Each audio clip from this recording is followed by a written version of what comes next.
Hi everyone, I'm Varlakshmi, working as a commerce lecturer in Sir CRR College for Women. Now I discuss the subject is advertising. Topic is objectives, functions and types of advertising in Unit 1. Okay, syllabus of advertising. So advertising లో 3 units ఉన్నాయి. Okay 50 marks paper. So ఈ syllabus అందరూ note చేసుకోండి. Next టాపిక్లోకి వచ్చేసరికి first topic advertising అంటే ఏంటి. First introduction. The company needs to direct the flow of goods and services from producer to the customer. The advertising plays a vital role in bridging the gap between the manufacturer and the customer. So advertising అంటే ఏంటి అంటే ప్రకటన అంటే ఏంటి. So ఏంటంటే ఏదైతే ఒక producers దగ్గర నుంచి కస్టమర్ వరకు ఒక గూడ్ అనేది ఎలా అయితే ఫ్లో అవుతుందో ఈ అడ్వర్టైజింగ్ అనేది హెల్ప్ చేస్తుంది. సో ఈ రెండిటి మ్యానుఫ్యాక్చర్స్కి అలాగే కస్టమర్కి ఒక బ్రిడ్జ్గా ఏర్పడుతుంది. ఈజీగా ప్రొడ్యూసర్స్ దగ్గర నుంచి కస్టమర్కి ఈ గూడ్స్ కానీ సర్వీసెస్ కానీ కస్టమర్కి ఈజీగా తెలియజేయడానికి వాటి గురించి అవగాహన తెలుసుకోవడానికి ఈజీగా అనేది ఉంటుంది. Next meaning. Advertising is the form of non personal communication of product services or ideas by an identified sponsor. It includes attracting public attention. So advertising అంటే ఏంటంటే నాన్ పర్సనల్ కమ్యూనికేషన్ అంటే ఏంటి, ఒక పర్సన్ డైరెక్ట్గా వచ్చి మనం ఏ ప్రోడక్ట్ గురించి వివరించగలలేదు. అంటే అడ్వర్టైజింగ్ ద్వారానే మన ప్రోడక్ట్ యొక్క ఫీచర్స్ని కానీ సో దాని క్వాలిటీస్ని కానీ ఈజీగా మనం ఎక్స్ప్లెయిన్ చేయగలుగుతాం. సో ఇది అడ్వర్టైజింగ్ చేయడం వల్ల ఒక కస్టమర్ యొక్క వాళ్ళ యొక్క అటెన్షన్ అనేది కూడా మనం అట్రాక్ట్ చేసుకుని ఎక్కువ మంది కస్టమర్స్ కొనుక్కునేటట్టు మనం చేసుకోవచ్చు. Next definition. According to American Marketing Association, advertising is any paid form of non-personal presentation of ideas, goods and services by an identified sponsor. So American marketing association ప్రకారం advertising అంటే ఏంటంటే paid form of non personal presentation. అంటే ఇందాక చెప్పినట్టు non personal communication అంటే ఒక person వచ్చి చెప్పేది కాకుండా ఒక అడ్వర్టైజ్మెంట్ ద్వారా ఒక ఐడియాస్ కానీ ఆ గూడ్స్ కానీ సర్వీసెస్ కానీ ఏ విధంగా అడ్వర్టైజ్ చేస్తే కస్టమర్కి ఎక్కువ మంది రీచ్ అయ్యి కొనుక్కుంటారో ఆ విధంగా ఒక ఐడియాస్ షేర్ చేస్తే ఉండేదాన్ని అడ్వర్టైజింగ్ అని అంటాం. నెక్స్ట్ ఇది ఆబ్జెక్టివ్స్ ఆఫ్ అడ్వర్టైజింగ్ యొక్క ధ్యేయాలు. First one, introduce a product. The most common reason advertising is used to introduce a new product in the market. These can be done by existing brands as well as new brands. First objective ఏంటంటే introduce a product. So first ఏదైనా ఒక product introduce చేసేటప్పుడు advertising అనేది చేస్తాం. ఎందుకు కొత్త ప్రోడక్ట్ని launch చేసేటప్పుడు చేస్తాం అంటే అది ఒక ఎగ్జిస్టింగ్ బ్రాండ్ అంటే ఇంతకు ముందు ఉన్న ప్రొడక్టా లేకపోతే న్యూ ప్రొడక్ట్ని మనం లాంచ్ చేస్తున్నామా. సో ఇట్లాంటప్పుడు అడ్వర్టైజింగ్ అనేది ఫస్ట్ ఒక ప్రోడక్ట్ని లాంచ్ చేసినప్పుడు అడ్వర్టైజింగ్ అనేది ఇస్తాం. Next introduce A brand. There are many startups in the market today. Many of them services. The services are generally marketed as a brand rather than marketing their individual service product. So next introduce A brand. So ఏదైనా కొత్త బ్రాండ్ని launch చేస్తున్నప్పుడు మనం డెఫినెట్గా advertisement అనేది చేయాలి. ఎందుకంటే మన మార్కెట్లో చాలా ఒక బ్రాండ్స్ అనేవి రన్ అవుతున్నాయి. సో ఆ మార్కెట్లో కాంపిటీషన్ని మనం ఫేస్ అవ్వాలి అంటే ఒక బ్రాండ్ని కానీ ఒక ప్రోడక్ట్ని కానీ లాంచ్ చేస్తున్నప్పుడు అడ్వర్టైజ్మెంట్ అనేది మనం ఇవ్వాలి. ఒక ప్రోడక్ట్ గురించి డీటెయిల్గా ఇన్ఫర్మేషన్ అనేది ప్రజలకి తెలియజేయాలి. నెక్స్ట్ ఇది awareness creation. The most important job of advertising is to get attention which is nothing but awareness creation. Advertising needs to capture the attention of people and make them aware of the products. Next ఇది awareness creation అంటే ఒక product గురించి awareness చేయవచ్చు అంటే ప్రతిదాని గురించి తెలియచేయడం. Customer ఒక ప్రొడక్ట్కి ఒక అటెన్షన్ అనేది పే చేసి అది ఏంటి అనేది తెలుసుకునేటట్టు చేయడం అనమాట. సో ఇది కూడా ఒక objective of advertising. Next objective acquiring customers. One of the major objectives of advertising and the first objective of many advertising campaigns is to acquire more customers. So acquiring more customers, next objective ఏంటంటే ఎక్కువ కస్టమర్స్ని acquire చేసుకోవాలి, ఎక్కువ మంది కస్టమర్స్ని రాబట్టుకోవాలంటే ఒక product ఒక advertisement ఇచ్చి ఆ product గురించి తెలియజేసి ఎక్కువ మంది కస్టమర్ అట్రాక్ట్ అయ్యి మన ప్రొడక్ట్ కొనడంలో జాయిన్ అవ్వాలి. సో ఇదొక objective. Next brand building.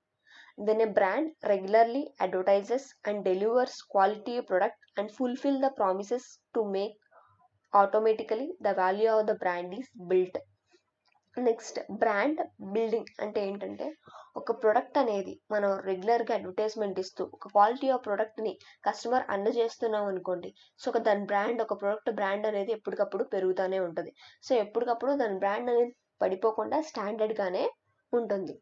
For example, recently we observed the problems of Maggi in India, where Maggi was banned completely. However, this did not affect the parent brand Nestle much and neither affected its other brands. So example వచ్చేసరికి Maggi. So Maggi అలాగే ban చేశారు, ఏదో problem వచ్చిందని. So Maggi ban చేసిన ఒక product ఏదైతే company ఉందో ఆ బ్రాండ్ నెస్లేని దానికి ఎలాంటి ఎఫెక్ట్ అనేది రాలేదు, ఎందుకంటే అది ఎప్పటికప్పుడు ఒక మంచి క్వాలిటీ అండ్ ప్రొడక్ట్స్ అందజేస్తాయి. సో ఎప్పుడు అడ్వర్టైజ్మెంట్స్ అనేది వస్తుంది కాబట్టి సో నెస్లేకి అంత ఎఫెక్ట్ అనేది రాలేదు. సో బ్రాండ్ అనేది కూడా బిల్డింగ్ అనేది ఎక్కువగా ఉంటుంది. నెక్స్ట్ కాన్సెప్ట్, ఫస్ట్ యూనిట్లోనే నెక్స్ట్ కాన్సెప్ట్ వచ్చేసరికి functions of advertising. First provide information, consumer choice, enhances brand image, enhancing demand, effective in the market, profit maximization, cost effective, barring new entrants. First function, provide information. The manufacturer needs to provide the information related to the products, services to the customer. The advertiser needs to provide complete and true information. So first function ఏంటి, advertisement చేయడం వల్ల first function ఏంటంటే ఆ product గురించి ప్రతి ఒక్క information, ఆ services గురించి ప్రతి ఒక్క ఇన్ఫర్మేషన్ కస్టమర్స్కి తెలియచేయడం. సో ఎవరైతే ఒక అడ్వర్టైజర్ ఉన్నాడో వాడు ఒక ట్రూ ఇన్ఫర్మేషన్ అనేది కస్టమర్కి తెలియచేయడం అనమాట. సెకండ్ది consumer choice. The advertising facilities consumer choice. It enables consumer to purchase goods as per their requirements. The effective advertising needs to provide right choice to consumers and ensure consumer satisfaction. Next the consumer choice. Next function వచ్చేసరికి consumer choice. Consumer అనేవాడు ఈ advertising ద్వారా ఈజీగా ప్రోడక్ట్ని choice అనేది చేసుకుంటాడు. So effective advertisement ఉందనుకోండి, మన కస్టమర్ అనేవాడు ఈజీగా ఏ ప్రోడక్ట్ అనేది సెలెక్ట్ చేసుకోవడానికి ఈజీగా చాయిస్ అనేది తీసుకుని కస్టమర్ అనేవాడు కూడా సాటిస్ఫాక్షన్ అనేది జరుగుతుంది. Next enhances brand image. Brand are the identifications that differentiates one business from another through name, symbol etcetera. The advertiser enhances the goodwill or the company. Next enhances brand image. So advertisement చేయడం వల్ల ఒక company యొక్క brand కానీ వాటి యొక్క image అనేది కూడా పెరుగుతుంది. ఒక ప్రొడక్ట్కి ఇంకో ప్రొడక్ట్కి డిఫరెన్షియేషన్ అనేది తెలుస్తుంది. సో కంపెనీ యొక్క గుడ్ విల్ అనేది కూడా పెరుగుతుంది అనమాట. Next function enhancing demand. The producer make use of advertising in different media to enhance the demand for the product and services. So enhancing demand అంటే ఈ అడ్వర్టైజింగ్ చేయడం వల్ల ప్రొడక్ట్ ఒక డిమాండ్ అనేది కూడా పెరుగుతుంది. సో ఒక మీడియా సెలెక్షన్ అనేది కూడా డిఫరెంట్ మీడియా సెలెక్షన్ చేసుకుని అడ్వర్టైజ్మెంట్ అనేది చేయడం, అంటే టెలివిజన్స్లో కానీ, మ్యాగజైన్స్లో కానీ, న్యూస్ పేపర్స్లో కానీ ఈ ప్రోడక్ట్ గురించి అడ్వర్టైజ్మెంట్ చేసి ప్రోడక్ట్ డిమాండ్ అనేది కూడా పెంచుకోవచ్చు. So next function effective in the market. Many companies manufacturing same kind of products and services. It is essential for manufacturer to create positive image for his product and services. Next, the effective in the market. So ఈ advertisement చేయడం వల్ల so మన మార్కెట్లో ఈ ప్రోడక్ట్ని మనకి positive image అనేది create చేయడం అనేది ఉంటుంది. సో ఎందుకంటే మనలాంటి ప్రొడక్ట్స్ డిఫరెంట్ కంపెనీస్ అనేవి లాంచ్ చేస్తాయి. సో మనం కూడా కాంపిటీషన్ తట్టుకునేటట్టు మన మార్కెట్లో నిలబడాలి అంటే ఈ అడ్వర్టైజ్మెంట్ అనేది చేయాలి. Next profit maximisation. The objective of A company is to earn maximum profits. The advertising is a tool to achieve their profits. The effective advertising motivates the targeted audience to purchase and repurchase. Next function వచ్చేసరికి profit maximisation. ఈ advertisement చేయడం వల్ల ఏంటంటే profits అనేది ఎక్కువగా పెరుగుతాయి. ఈ advertisement ద్వారా ఎక్కువ మంది ఆడియన్స్ని మనం క్యాప్చర్ చేసుకుని ఎక్కువ మంది కొనుక్కునేటట్టు చేయొచ్చు. మళ్ళీ రీపర్చేస్ మళ్ళీ తిరిగి పర్చేస్ చేసేటట్టు కూడా మనం చూడొచ్చు. నెక్స్ట్ ఇది cost effective. Advertising is a good idea as a sales tool. It helps to communicate the masses. It takes less time to communicate the information. It reduces the cost per customer. So cost effective అంటే ఏంటంటే, so ఈ advertisement చేయడం వల్ల మనం communicate చేస్తున్నాం, product గురించి ప్రతి ఒక్క వివరాలు అనేది మనం తెలియజేస్తున్నాం. సో ఒక తక్కువ టైంలోనే ఎక్కువ ఇన్ఫర్మేషన్ అనేది కస్టమర్స్కి అందజేస్తున్నాం. So it reduces the cost per customer. So ఎక్కువ దీనివల్ల కూడా కస్టమర్ ఒక ప్రైస్ అనేది కాస్ట్ అనేది కూడా తగ్గుతుంది. Next barring new entrants. The advertiser builds up a certain monopoly through advertisement. The advertiser ensure enhanced brand image through advertising over a period of time. So barring new entrants అంటే ఏంటంటే, so ఈ advertisement చేయడం వల్ల ఒక product ఒక branding అనేది మనం పెంచుకోవచ్చు. సో ఒక మోనోపోలీ లాగా ఒక మార్కెట్లో మనం సర్వే అవ్వచ్చు. సో అట్లాంటి కాంపిటీషన్ లేకుండా మన ప్రోడక్ట్ ఎక్కువ రన్ అయ్యేటట్టు మనం చూసుకునేటట్టు కూడా చేయొచ్చు. So these are the functions of the advertising. Next classification of advertising. First classification on the basis of geographical area. So దాంట్లో ఫస్ట్ది local advertising, regional advertising, national advertising and international advertising. So geographical ఏరియాలో ఎట్లాగా advertising అనేది classify చేశారో చూద్దాం. ఫస్ట్ది local advertising. The advertising directed towards consumer market is called local advertising. Is also known as retail advertising. It is undertaken by the local retail stores. So local advertising అంటే, so ఒక local ఏరియాలో advertise చేసేదాన్ని local advertising అంటారు. అంటే ఒక retail shops కానీ, so మన దగ్గర ఉన్న షాప్స్లో కానీ ప్రోడక్ట్ గురించి చెప్పే వాళ్ళని దాన్ని లోకల్ అడ్వర్టైజింగ్ అండ్ లోకల్ స్టోర్స్లో చేసే అడ్వర్టైజింగ్ దాన్ని హోర్డింగ్స్ పెట్టి కానీ వాళ్ళు చెప్పే దాని గురించి చేసేదాన్ని లోకల్ అడ్వర్టైజింగ్ అంటాం. Next regional advertising. The advertising done on a regional level to target the consumer of that particular region is called regional advertising, undertaken by manufacturer or regional distributor of a product. Next వచ్చేసరికి regional advertisement అంటే ఆ area సంబంధించిన ఆ సిటీకి సంబంధించిన ఆ సిటీకి సంబంధించి అడ్వర్టైజ్ చేయడం కానీ, సో ఇది ఎవరంటే ఒక మ్యానుఫ్యాక్చరర్ కానీ ఒక రీజనల్ డిస్ట్రిబ్యూటర్ అంటే ఎక్కడ ఎవరైతే ఆ గూడ్స్ని అందజేస్తారో ఆ డిస్ట్రిబ్యూటర్ కానీ ఇలాంటి అడ్వర్టైజ్మెంట్ అనేది చేస్తారు. ఒక ఏరియాకి సంబంధించిన దాన్ని రీజనల్ అడ్వర్టైజింగ్ అంటారు. Next national advertising. The advertising done on a national level to target customers as all over the country. It is called national advertising. It is generally undertaken by the manufacturer of branded goods. So national advertising అంటే overall the కంట్రీలో so మనం target కస్టమర్స్ని advertise చేసేదాన్ని national advertising అంటారు. It is generally ఈ advertising ఎవరు ఎక్కువ చేస్తారంటే manufacture. ఎవరైతే ఒక ప్రోడక్ట్ని లాంచ్ చేస్తున్నారో ఆ మ్యానుఫ్యాక్చరే ఈ బ్రాండెడ్ గూడ్స్కి అడ్వర్టైజ్మెంట్ అనేది చేస్తారనమాట. Next international advertising. The advertising targeting different countries is called international advertising. These type of advertising is undertaken by multinational companies.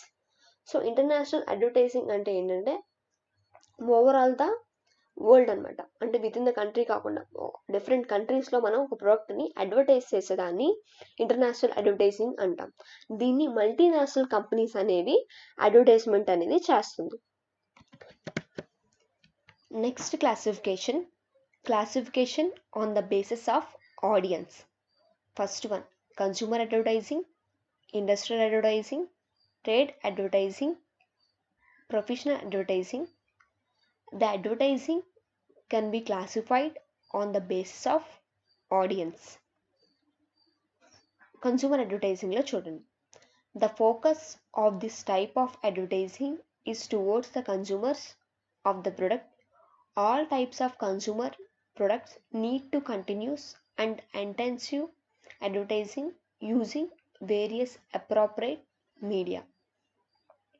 So consumer advertising అంటే ఏంటంటే, సో కన్సూమర్ ద్వారా మనం గూడ్స్ అనేది అడ్వర్టైజ్ చేయడం, అంటే కన్సూమర్స్ని దృష్టిలో పెట్టుకుని గూడ్స్ అనేది అడ్వర్టైజ్ చేయడం, అంటే నిరంతరంగా ఆ ప్రొడక్ట్స్ ఏదైతే కస్టమర్ కోరుకుంటాడో ఆ విధంగా ప్రొడక్ట్ అనేది అడ్వర్టైజ్ చేయడం కానీ, ఒక అప్రాప్రియేట్ మీడియాని సెలెక్ట్ చేయడం కానీ, అంటే న్యూస్ పేపర్స్లో కానీ, మ్యాగజైన్స్లో కానీ, టెలివిజన్స్లో కానీ ఎలా అయితే కన్సూమర్స్ అనేవాళ్ళు అడ్వర్టైజ్మెంట్ చూస్తారో ఏ విధంగా డిఫరెంట్ టైప్స్ ఆఫ్ మీడియాని సెలెక్ట్ చేసుకుని కస్టమర్కి అడ్వర్టైజ్మెంట్ అనేది చేయడం అనమాట. Next, the industrial advertising. The advertising focuses on persons who buy or influence the purchase of industrial goods or services is known as industrial advertising. So industrial advertising వచ్చేసరికి, so ఎవరైతే ఈ advertising అనేది ఎక్కువగా దేని మీద ఫోకస్ చేయాలంటే industrial goods and services. ఏదైతే ఒక ఫామ్ అనేది ఏ గూడ్స్ అయితే అందజేస్తుందో, ఏ సర్వీసెస్ అనేది అందజేస్తుందో, సో ఆ గూడ్స్ అని సర్వీసెస్ అని పర్చేస్ చేస్తున్నారా లేదా, ఆ విధంగా ఒక ఇండస్ట్రియల్ అడ్వర్టైజింగ్ అనేది చేయాలి. ఒక ఫామ్కి సంబంధించింది, కంపెనీకి సంబంధించింది కూడా అడ్వర్టైజ్మెంట్ అనేది చేస్తాం అనమాట. Next the trade advertising. The advertising which attracts the wholesaler and retailers by motivating them to purchase its product for resale is called trade advertising. So trade advertising ఏంటంటే, ఒక హోల్సేలర్కి అడ్వర్టైజ్ చేయడం, అంటే హోల్సేలర్ని అట్రాక్ట్ చేసి కొనుక్కునేటట్టు చూసుకోవడం. So ఈ wholesaler మళ్ళీ రీటైల్ని motivate చేసి వీళ్ళు పర్చేసేటట్టు చూసుకోవడం, మళ్ళీ ఇట్లా రీసేల్ అనేది చేసుకునేటట్టు చూసుకోవడం. అంటే హోల్సేలర్స్ దగ్గర నుంచి రీటైలర్స్ దగ్గర నుంచి ఫైనల్ కన్సూమర్స్ వరకు మోటివేట్ చేసుకుని ఒక గూడ్ అనేది అడ్వర్టైజ్మెంట్ అనేది చేసుకోవడం. నెక్స్ట్ ఇది professional advertising. The advertising that encourages the professional groups to purchase advertisers product is known as professional advertising. The professional groups include such as engineers, doctors, lawyers, etc. So professional advertising. So professional advertising ఏంటంటే, so ఈ advertisement ద్వారా ఒక professional గ్రూప్కి advertise చేయడం, అంటే ఒక engineers కానీ, doctors కానీ, లాయర్స్ కానీ, సో వాళ్ళ గ్రూప్కి సంబంధించి వాళ్ళు ఎట్లాంటి ప్రొడక్ట్స్ అయితే కొనుక్కుంటారో ఆ విధంగా ఆ టైప్ ఆఫ్లో గూడ్స్ అనేది అడ్వర్టైజ్ చేసేదాన్ని ప్రొఫెషనల్ అడ్వర్టైజింగ్ అంటాం. Next classification on the basis of media. First one print media advertising, second one electronic media advertising. So ఒక మీడియా ద్వారా ఎలా అడ్వర్టైజ్ చేయాలనేది క్లాసిఫికేషన్ చేశాడు. First one print media advertising. The print media consist of news papers, magazines, journals etcetera. ఒక print media ద్వారా advertise చేయడం అంటే ఒక న్యూస్ పేపర్స్లో కానీ, మ్యాగజైన్స్లో కానీ, ఒక జర్నల్స్లో కానీ మన ప్రొడక్ట్ గురించి అడ్వర్టైజ్ చేసే ఇన్ఫర్మేషన్ని వేస్తే దాన్ని ప్రింట్ మీడియా అడ్వర్టైజింగ్ అంటాం. Next electronic media advertising. The electronic media consist of radio, television and internet etcetera. Electronic media అంటే ఒక ఎలక్ట్రానిక్ మీడియాని యూస్ చేసి ప్రొడక్ట్ని అడ్వర్టైజ్ చేస్తే దాన్ని ఎలక్ట్రానిక్ మీడియా అడ్వర్టైజింగ్ అంట. అంటే ఒక రేడియోస్లో కానీ, టెలివిజన్స్లో కానీ, ఇంటర్నెట్లో కానీ, సోషల్ మీడియాలో కానీ మన ప్రొడక్ట్ గురించి అడ్వర్టైజ్ చేసి దాన్ని ఎలక్ట్రానిక్ మీడియా అడ్వర్టైజింగ్ అంటారు. These are the classifications of advertising. Thank you.